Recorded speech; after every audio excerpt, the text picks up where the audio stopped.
Hi everyone, how are you guys doing? I hope you are doing great. Today's video is a very special video. It's actually on a topic that was coming up quite a lot, in the chat comments and also on LinkedIn. Some of you actually contacted on LinkedIn and this was one of the topics that actually came up, and I thought maybe we could do some research on this and come up with something useful for all of you. So today's video is actually a very special video. It is on certifications in payments. We have a lot of certifications for capital markets. For instance, you have CFA, you have FRM, but for payments, there is not a certification, at least to my knowledge, which is sort of at par with those certifications. Yeah. In contrast, in payments here, we have certifications that do cover the general aspects. So we'll go through some of those certifications, at least the ones that are respected in the industry.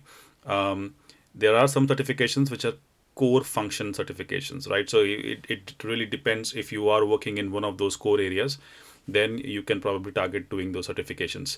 There is a certification for PCI. There's a certification if you're working towards the messaging systems. There is a certification for anti-money laundering and financial crime analytics and things like that. So there are certain core areas where you can actually do some specialization. And on the whole, there are certain certifications. They're not as extensive and as exhaustive, like I said, the certifications in capital markets, but nonetheless, they have their own importance. And, if one of you is interested to do this, then I would recommend these to do, depending upon whatever research I could do. These are the ones that came up. The other thing that I wanted to mention here is that how I have come up with this list of certifications is on the basis of what I could gather through the online resources, through discussions with my peers working in the industry, my contacts, my professional contacts. And then I also actually gave a call to some of these institutes, and I spoke to the help desk and the counselor and, people who are actually answering the queries from the candidates. And I had some questions, in terms of what are we offering in these certifications. And so all of that is something that I've now tried to skim and make this video so that you guys don't have to do this hunting around. But in case if you guys are aware of any other certifications apart from the ones that we are going to talk about today, then please do list it in the comment section so that we all can benefit out of it. And I would also ensure that if I pick up any good certifications in the comments, which I feel like that's definitely something we should be adding, then I'll probably make an amendment to the description and I'll add the mention of that certification as well. Okay, so with that, let's get started. So as you can see over here, right, there are different functional areas like I already mentioned. And what you have to do now is you have to go through these certifications, the content of these certifications, the kind of exam pattern, etc., and see what is the best fitment for your needs. There are some journal certifications, like I mentioned. For example, you have a certification from an institute called as BAFT, which is the certification name is CERTPay. And then there is another one through Moody's. It's a rating agency, as many of you might be knowing, and they also have a certification for payments. Now these two are supposedly quite respectable in the market, so that's why I have mentioned them over here. And then down below you can see like there are some core functional certifications. For instance, if you are interested to work on the PCI governance side, right? If you are more into whether all of the right standards have been followed by a payments entity, for instance, on the merchant side or on the acquiring side, then PCIP is one of the certifications that you can look forward to. The other one on the right hand side is particularly related to payment messaging systems. So if any one of you is interested or is working in Swift messaging, for instance, right? We talked about a little bit about the Swift messaging in the previous video. And so if you're working with any of those MT series messages, day in, day out, dealing with exceptions and things like that, then this certification is highly respected in the industry.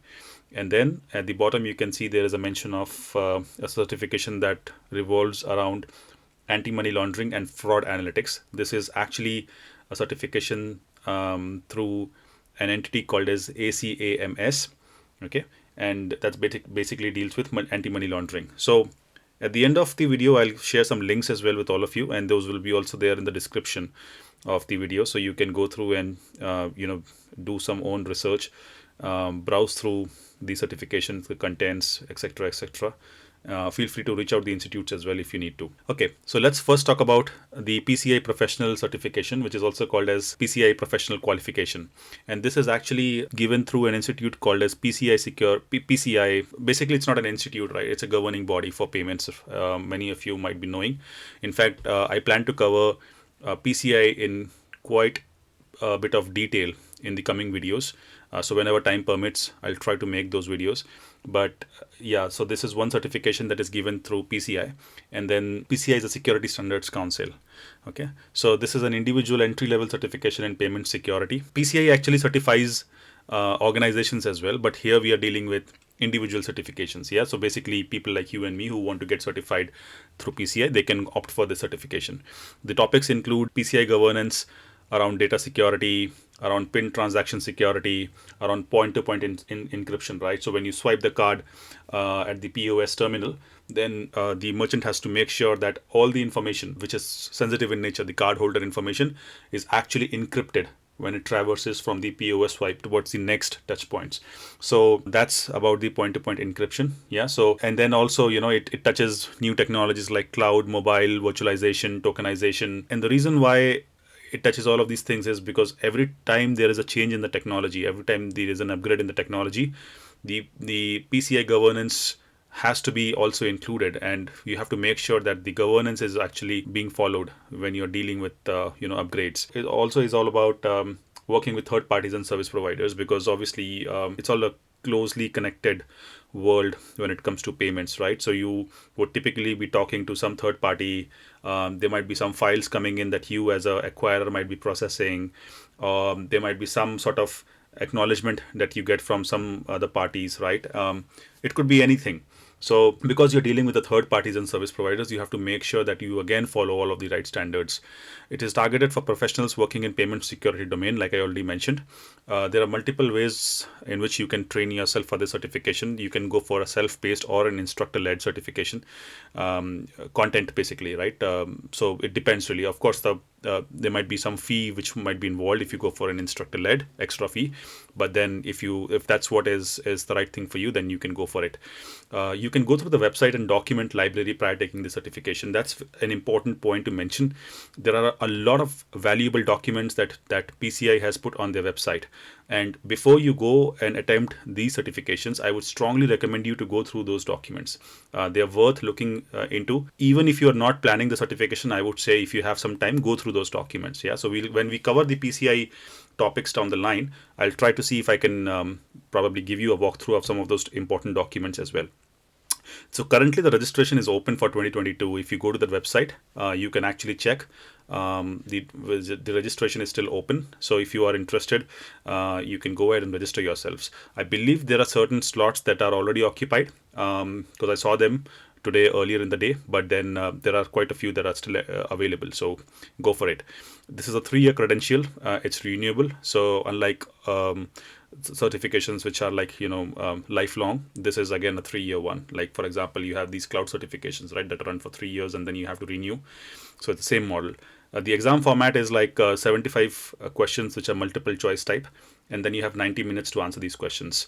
Now I couldn't find the cutoff or the pass percentage on the website, but I think if you prepare well, then you should be able to crack the exam. Fees is mentioned over here, so it's like $1,550 for the exam, and then if you go for the course and exam both, then it's $2,500 if you're a non-participating organization. So for example, if you're approaching the certification through your organization, then if your organization is a part of the PCI, as in it's a participating organization, then the fee is less, so it's like $900 for the exam and then $1,550 for the course and exam. Yeah, so that's how the PCI certification works. Now, the next certification is about CERTPay. So what is CERTPay? CERTPay is a certification that was recently launched. I mean, I wouldn't say recent, like it's almost 5 years now. It was launched in March 2017, and it's suitable for anyone working in payments. Yeah, so it's not an area specific certification. It's like a general certification that anybody can opt for, whoever is working for in payments. So business analyst, developers, product managers, project managers. It is actually being created in collaboration with 3 different organizations that I've listed over there. London Institute of Banking and Finance. The second is SWIFT. and the third one is Bankers Association for Finance and Trade, which is BAFT. This is again a certification that is like a short-term certification, right? It's not like an extensive certification that you have to prepare for 1 year or 2 years. It's like you can do the certification within a period of 1 year. So they will give you the study material. All of it is like self-study, and then you have to go and read those documents, those materials.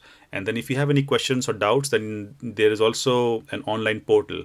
In fact, I gave a call to the London Institute of Banking and Finance today earlier, and they informed me that yes, if you have some questions or concerns, if you're not able to move forward with your course content, then there is an online portal where you can connect with other students who are also preparing for the same certification, and then you can get your doubts clarified.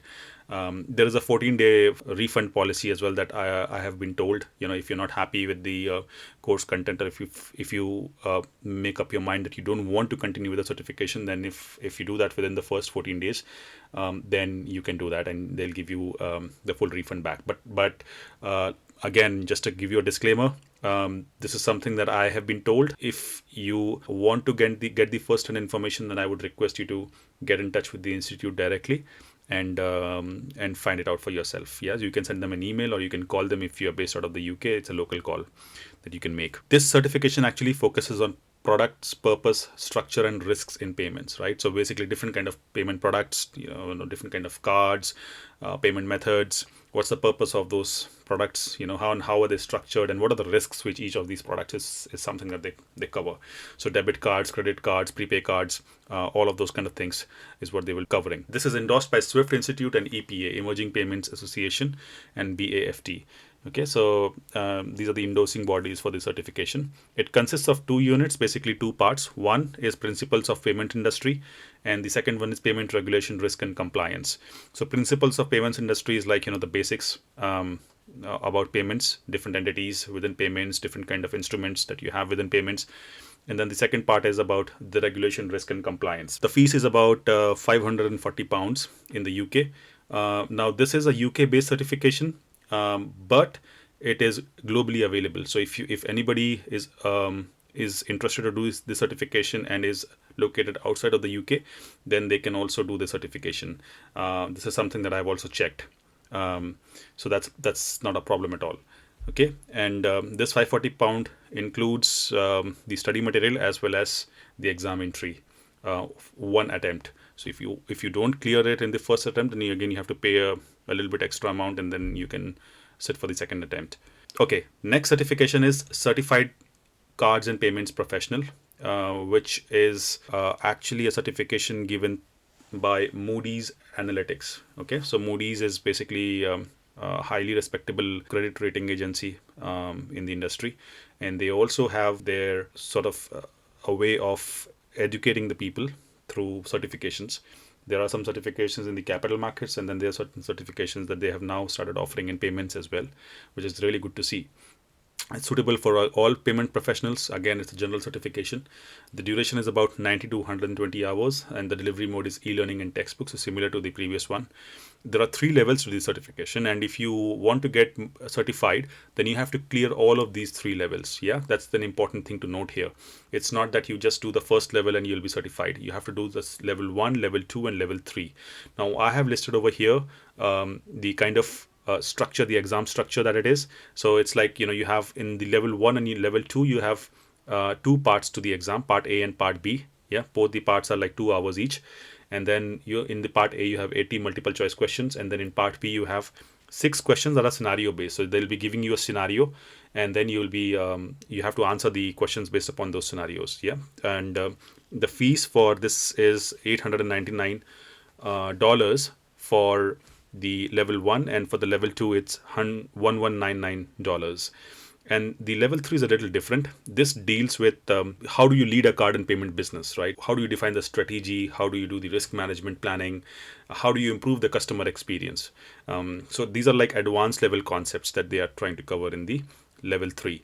This is again part A and part B, 24 questions in part A, and part B covers 8 scenario based questions. Okay, and the fee is $1399. In the level 1 and level 2, again I think I missed to cover what they cover, what is the content.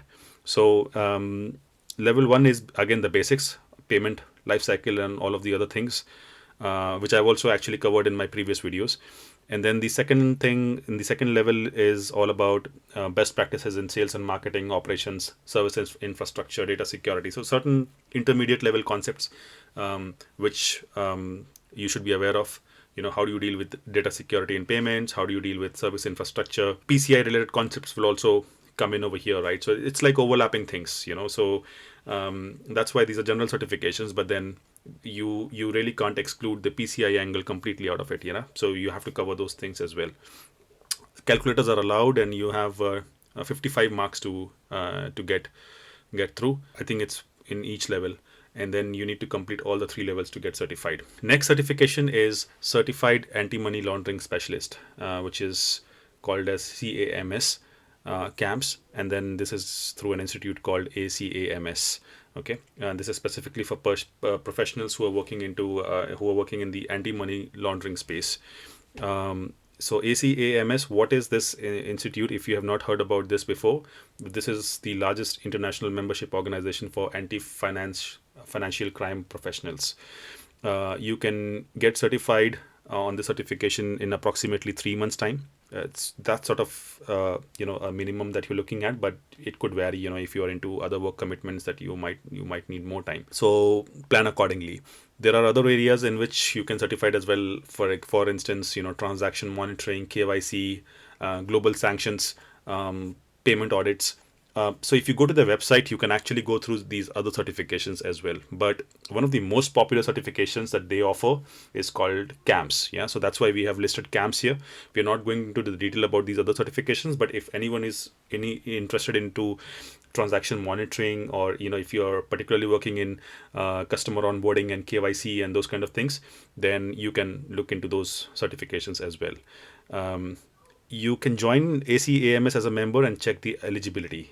So the way is, you can not apply for the certification directly. You have to first check whether you are eligible to write the certification or not.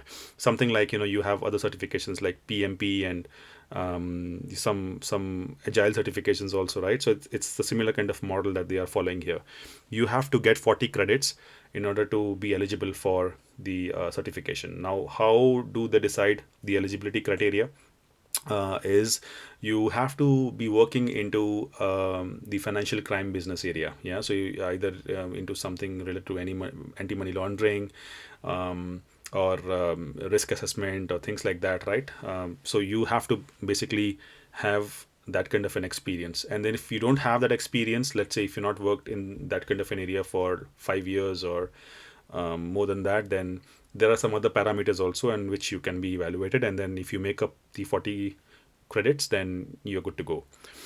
So you have to submit your application first. They'll review the application, and then they'll revert back if they have any questions. If they are happy with your application, then you'll be allowed to sit for the exam. So once the application is selected, emails with the links and the study material are provided to you. Yeah, so that's basically what happens as the next step. And then there are 2 ways in which you can actually study for the certification. You can do a self-study, or you can do an online classroom course. Again, the prices vary, which I've mentioned over there. $1,695 for self-study, and then $2,180 for online classroom. And there are different prices for public sector. So these are the prices for the private sector that I've mentioned over there. But if you're working in a public sector organization, then they have a different price, which is reduced. Exam duration, they have not clearly mentioned, like for CAMS, or at least I couldn't find it. But I think what they have given as a general guidance is like their exams or the certification tests are running for about 3.5 hours, 3.5 hours. There are no breaks allowed, I think, in the middle. Except for a break when you're changing from one section to the other. They'll give you an 8 minutes break or something, but other than that, there are no other breaks. And then you can, this is an online proctored exam. You can actually get in touch with CAMS and ACAMS and find out more information about the certification. Next up is certification specifically for SWIFT. This is not a general certification on payments. This is a highly focused area about messaging systems and payments, right? So if anybody of you is working in Swift messaging, he deals with or she deals with empty series messages, 1 to 9, deals with high value serial or cover payments and things like that, and is into a production support kind of a model. If at all, we are talking about IT projects, and if any one of you is working into a production support sort of a model where you have to resolve those exception messages on a daily basis, then this is one of the certifications that you should be looking for. It's a highly respected certification in the industry. Now, Swift hasn't given clear mentions about the fee, pricing, etc. What they are saying is you get in touch with us and then we'll revert back to you with the specific details. So if you are interested, then I will put the link in the description, and you can go through that and get in touch with Swift and see if the certification is the right one for you or not. That's the Swift certification. So these are the links to these certifications. These are also there in the description. So feel free to go ahead and browse for yourself, see if these are the right ones for you. Any one of these, if you find interesting. If you have any questions on these certifications, I would recommend you to get in touch with the institutes. But if you have any general questions around these certifications, what are we trying to cover in these certifications, and I'm from this particular area and whether this would be the right fit for me or not, please leave a comment over there and I'll try my best to answer that for you. Okay, so with that, I think we come to the end of this video. I hope you liked it. One thing that I wanted to mention here is that if you don't want to go for these certifications, don't go for it. I think there is quite a bit of cost involved as well.